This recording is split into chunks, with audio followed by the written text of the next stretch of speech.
श्री रास लीला। कोई कवि कहते हैं कि मल्लिका के पुष्पों की सुगंध से युक्त पूर्णिमा के पूर्ण चंद्र के किरणों से मनोहर कोकिल, कीर, पतंग, भृंग आदि से रमणीय एवं हर्ष के स्थान श्री वृंदावन में आश्चर्यमय शारद रात्रि में श्री कृष्ण का गोपियों के चित्त और देह का अपहरणकारी मधुर मुरली वाद्य राज विराजमान हुआ। अर्थात पूर्वोक्त गुण विशिष्ट श्री वृंदावन में श्री वृंदावन विहारी ने सर्वमोहिनी सुधामय मुरली बजाई।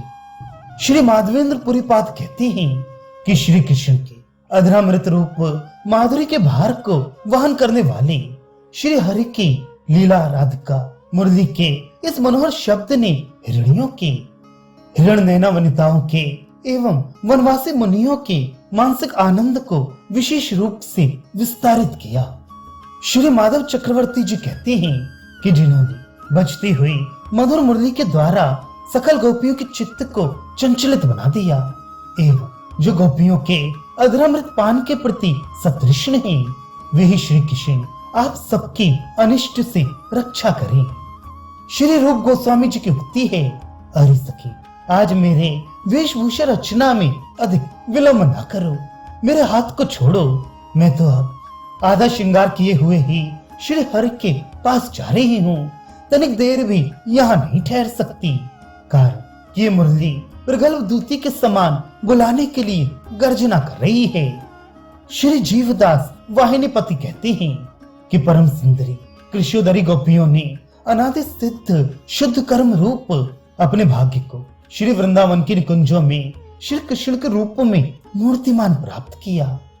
वह मूर्तिमान भाग्य कैसा है कि मनोहर मयूर पुंछ से जिसका मुकुट बना हुआ है, शुद्ध स्वर्ण के समान जिसका वस्त्र है, काणिकार का पीत पुष्प ही जिसका कर्णभूषण है, जिससे कंदर्प तरंग स्वरूप है, वंशी बजाने से जिसका मुखार विंद प्रिय मंद है, अर्थात प्रिय बोलने वाला है, दोनों नयन जिसके तिरछे हैं। तात्पर्य है कि वंशी वाले की मधुर वंशी ध्वनि सुनकर सब कार्य त्याग कर गोपियां वंशी वाले के समीप उपस्थित हो गईं। श्री कृष्ण ने कहा, अरे मृगनयनी गोपियों, तुम सब इस रात्रि में घोर वन में मार्ग में गिरते हुए अपने वस्त्रों का भी ध्यान न रखती हुई एवं शीघ्रता से दौड़ती हुई जो मेरे सम्मुख आई हो, इससे तो मैं अनुमान करता हूँ कि गोकुल में कोई दुष्ट आकर तुम्हारा बारंबार तिरस्कार कर रहा है। ओह, भयंकर दानवों की स्त्रियों के सिंदूर का अपहरण करने वाले मेरे भुजदंड के दैदीप्यमान रहते हुए भय कौन सा। जाओ, तुम सब अपने अपने पतियों की गोद में आनंद पूर्वक क्रीड़ा करो। अरे गोपियों, ब्रज में त्रिविध ताप रहित दुर्गम धर्म समूह के रहते हुए भी तुम सब सतियों के हृदय में ये कौन सी दुर्दम तृष्णा वृद्धि पा रही है। अतः हे महिलाओं, तुम सब अपने घरों की इच्छा करो, अर्थात घर चली जाओ, धर्म विरुद्ध कार्य न करना और सतियों को पर पुरुष के समीप जाना, ये मार्ग मेरी दृष्टि में तो पुण्य में नहीं घटता है। व्रज देवियों का उत्तर, हे कृष्ण, ये आपकी कौन सी कुटिल नीति है जो कि धर्म प्रेरणिनी विधि अर्थात मार्ग का तो हमें उपदेश देती हो। क्यों देती हो?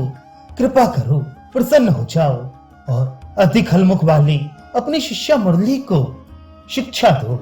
हाय हाय, ये दृष्ट मुरली मर्यादा का अपहरण करती हुई पर पुरुष में हृदय को आसक्त करती हुई हमको जिस प्रकार न बुलाए, हे अद्भुत, कृपा कर ऐसी शिक्षा इसे ही दो, जिसके नेत्र विशाल हैं, जो वेणु बजा रहे हैं, गोपियों ने जिनके मध्य भाग को आलिंगित कर रखा है, अतः जिनके श्री विग्रह में रोमांच प्रस्फुटित हो रहे हैं, उन्हीं जगत के मूल बंधु श्री कृष्ण को मैं नमस्कार करता हूँ।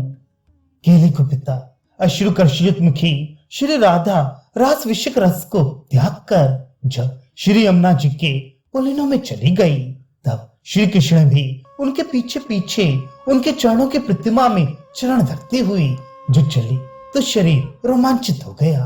तब श्री राधा जी ने उनको प्रसन्नता पूर्वक देखा। उन्हीं श्री कृष्ण का अक्षुण अनुनय तुम सबको पुष्ट करे।